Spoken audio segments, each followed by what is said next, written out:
Buenos días y bienvenidos a mundodesconocido.com. Hoy no vamos a hablar de nuestros políticos, esa maravillosa casta sacerdotal que nos lleva por los caminos de la contrición y el dolor, y el sacrificio. No, hoy vamos a hablar de otra cosa totalmente distinta, aunque como ya he dicho en muchas ocasiones, existe una teoría de campos unificados por la cual muchas de las cosas, por no decir todas las que tratamos en Mundo Desconocido, tienen un nexo común. Alguien quiere que usted no sepa la verdad de aquello, de lo otro, de lo de más allá. En realidad lo que buscan es que usted no tenga o disponga de ese conocimiento. El conocimiento libera y usted está mejor siendo esclavo. Bien, vamos a hablar de la evolución humana.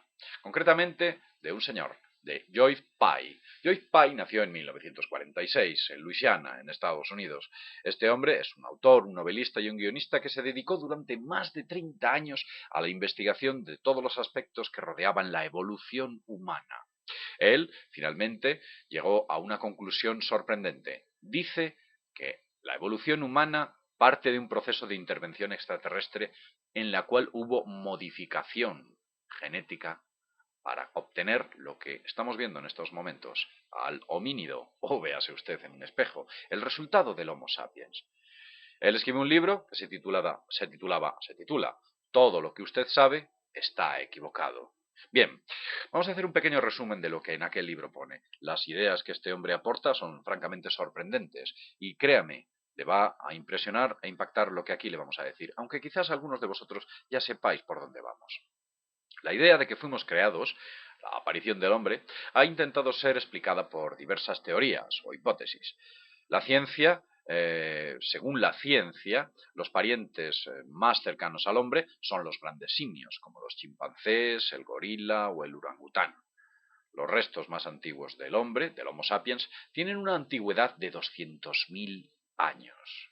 Si usted busca al antecesor del Homo sapiens, verá que todo son teorías científicas o hipótesis científicas, pero no hay nada sólido, nada que podamos decir finalmente concluyente. Supuestamente los humanos son el resultado de innumerables mejoras genéticas producidas al paso de incontables generaciones que nos remontan a los más antiguos antepasados. Digamos que eso es lo que se pensaba, que somos una especie de evolución remota de nuestros antepasados. Esto es lo que se creía hasta los años 80. Pero cuando empezaron a intervenir los genetistas, descubrieron cosas muy interesantes. La incoherencia de la aparición humana. Existía algo que aquello no cuadraba. E incluso estos genetistas encontraron importantes fraudes científicos como fue el hombre de Piltdown. Una falsificación que intentaba encontrar el nexo entre el hombre y el anterior al Homo sapiens. No se encontró. Era un fraude, una falsificación. Lo que realmente descubrieron estos genetistas y pudieron afirmar en dichos estudios es que esa población humana solo tenía 200.000 años. Antes de esto no existe un nexo genético a la misma. Hace más de 200.000 años no había Homo sapiens. No había nada parecido al Homo sapiens. Posiblemente no había antecesor del mismo. Aparentemente, y según dichos estudios, la población del Homo sapiens se remonta a 200.000 años, como ya he dicho, pero ocurrió algo inusitado, un hecho extraño, un hecho que fue un punto de inflexión en la raza del Homo sapiens, del hombre, de usted y de mí. Eso ocurrió hace más de 100.000 años. El Homo sapiens fue sometido a una gran destrucción. Prácticamente la casi totalidad de su especie fue aniquilada. ¿Qué es lo que ocurrió entonces? ¿Tal vez el diluvio universal?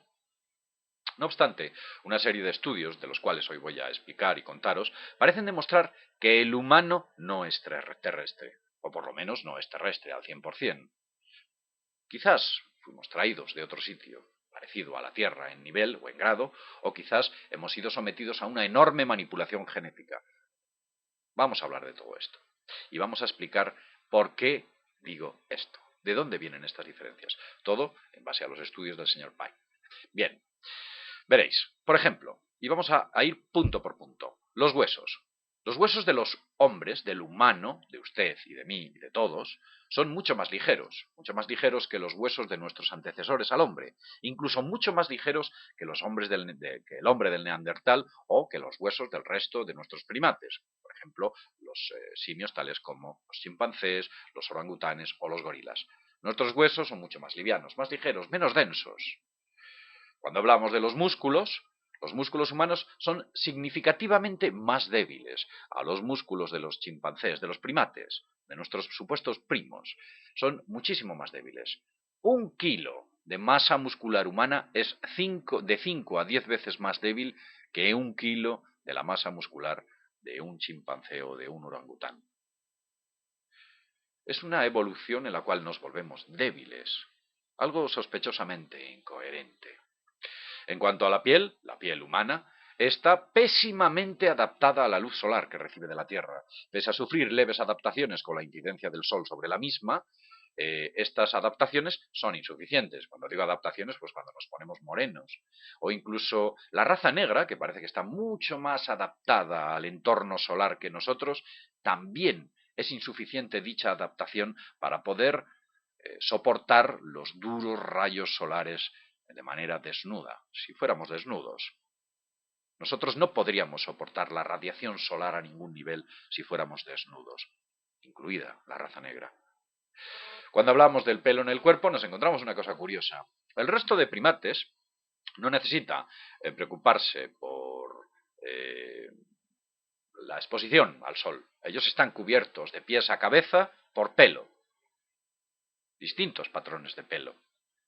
Asimismo, el pelo en la espalda de los simios, en las espaldas, son mucho más densos. Cosa extraña, porque en el hombre la densidad de pelo en la espalda es mucho menor que en el pecho. El hombre tiene más pelo en el pecho que en la espalda. Es algo incoherente. Y sin embargo así es. ¿Cómo es posible ese tipo de evolución? ¿Hacia dónde? Es normal que ellos tengan más pelo en la espalda. La radiación solar se centra en la espalda y es donde más acusada es. Pero el hombre, ¿por qué tiene más pelo en el pecho? Una cosa extraña, incoherente. ¿A qué estamos hablando de evolución? ¿Qué tipo de evolución? Una cosa muy rara. Pero bueno, algo que ocurre también con respecto a este tipo de cuestiones es, por ejemplo, la grasa. Los humanos tienen 10 veces más grasa bajo su piel que el resto de los primates. 10 veces más grasa en la piel. Un primate herido por un instrumento cortante hace que se cicatrice mucho mejor que un hombre. Un hombre, cuando recibe un corte, ese proceso de cicatrización denominado contractura, que es cuando se unen las partes de la piel para que puedan cicatrizarse, es mucho más eficiente en los primates debido a su la baja cantidad de grasa que tienen bajo su piel, que en el hombre. En el hombre la herida queda abierta debido a esa capa de grasa y es mucho más complicado que esa herida se cierre, se contracture. Lo que ocurre con nuestra cantidad de grasa debajo de la piel es que solamente sería eficiente si viviésemos o proveniésemos de un medio marino. Por contra, estamos en un medio aéreo. Aquí es ineficaz. Otra cosa que es incoherente en la evolución humana. Y algo también que ustedes seguramente estén pensando, y es el pelo en la cabeza. Todos los primates tienen pelo en la cabeza, pero crece hasta cierta longitud. Después se detiene.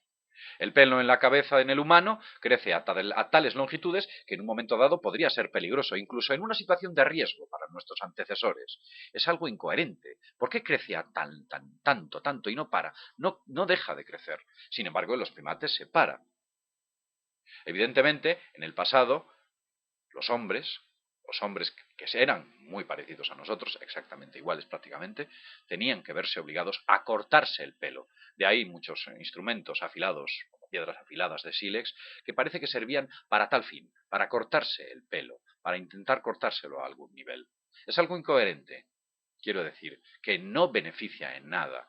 No mejora la especie, el crecimiento acusado del pelo en la cabeza. Es algo también incoherente en una evolución.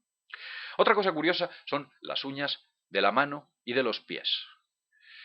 Todos los primates tienen también uñas en sus manos y en sus pies, pero crecen hasta una cierta longitud. En el hombre, el crecimiento de las uñas en los pies y en las manos no se detiene, sigue y sigue. Tenemos necesidad de cortarnos esas uñas. Nuevamente, quizás esas herramientas de sílex, esas pequeñas herramientas que se han podido encontrar, quizás no solo servían para matar animales. El cráneo. El cráneo en los humanos y en el resto de los primates es tan diferente que es absolutamente inútil esforzar en compararlos. No se pueden comparar, no encajan, es imposible. Y eso si hablamos del cráneo. Cuando hablamos de los cerebros, la comparación aquí es mucho más radical.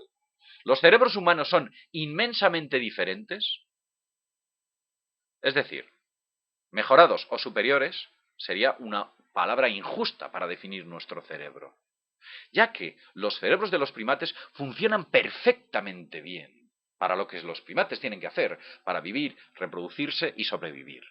Su cerebro es perfecto. El nuestro está mejorado, pero ¿mejorado hacia dónde? Es un cerebro superior. Y en cuanto a el habla humana, las gargantas humanas están completamente rediseñadas. En comparación con las gargantas de los primates, la laringe ha caído de posición, una posición mucho más baja.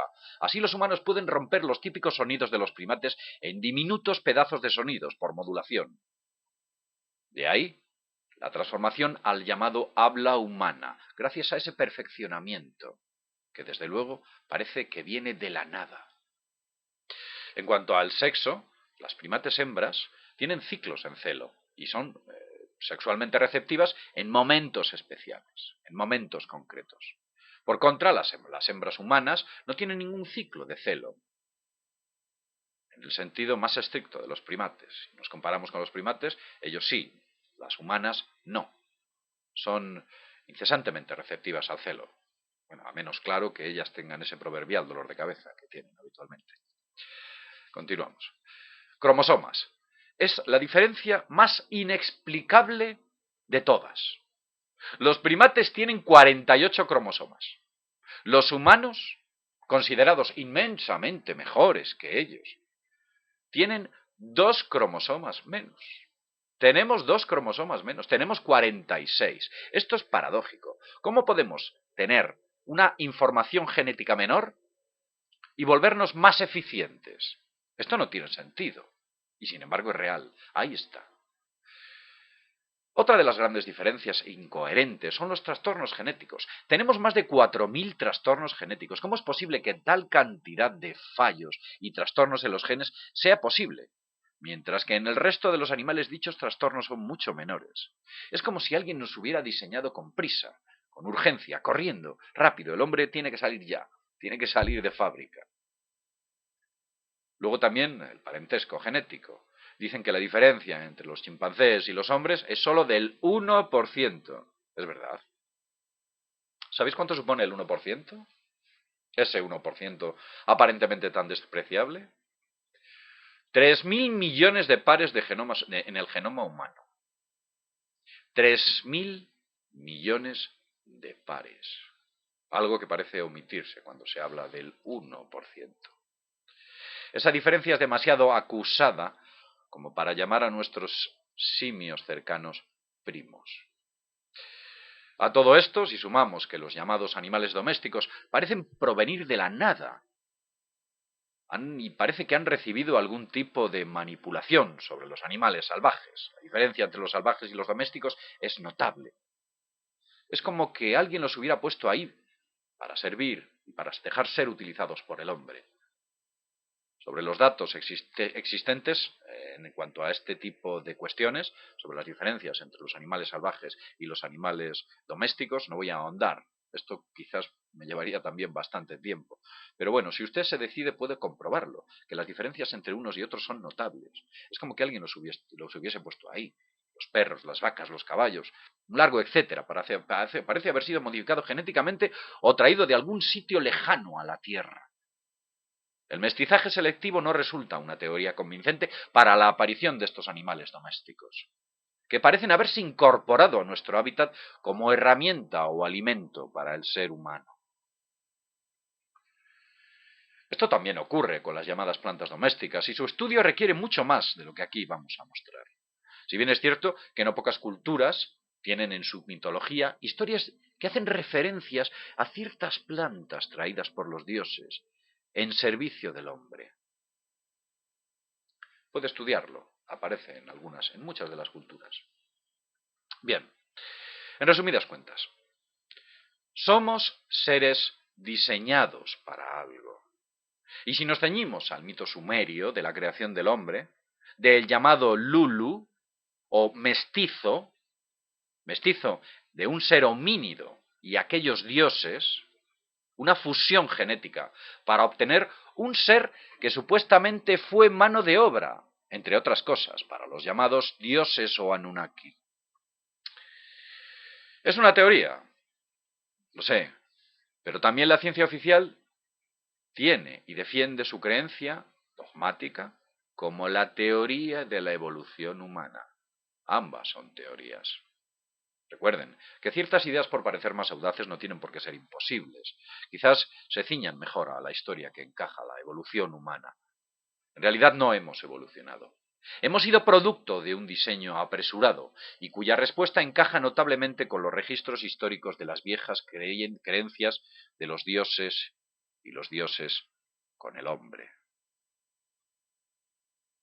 En resumidas cuentas, somos mestizos de dioses. Somos dioses menores. Recuerdo en mis lecturas que la interpretación sumeria de las tablillas que efectuaba Cesaria Sitchin, cuando en ellas hablaba sobre la creación del hombre por parte de la diosa Inanna, cuando fue encargado por los Anunnaki la creación del hombre a esta diosa, a la diosa preguntaba a los Anunnaki: ¿qué iniquidades queréis que el corazón humano albergue? Fijaos qué frase. ¿Qué iniquidades queréis que el corazón humano albergue? Era una metáfora que pretendía decir que ciertas cualidades de maldad humana pueden haber sido programadas genéticamente. Si tenemos en cuenta que el amor sexual es una reacción química, quizás la envidia, la lujuria, la vanidad y muchas de esas perlas que el corazón humano alberga son producto de una manipulación genética. Esas iniquidades trabajan siempre en perjuicio de la evolución, la auténtica evolución espiritual humana, y por supuesto trabajan en beneficio a aquellos dioses. Iniquidades que representan un dique de contención para la exaltación de la espiritualidad y la divinidad humana. Piense en todo lo que hemos dicho. Tal vez el señor Pike no se equivoca.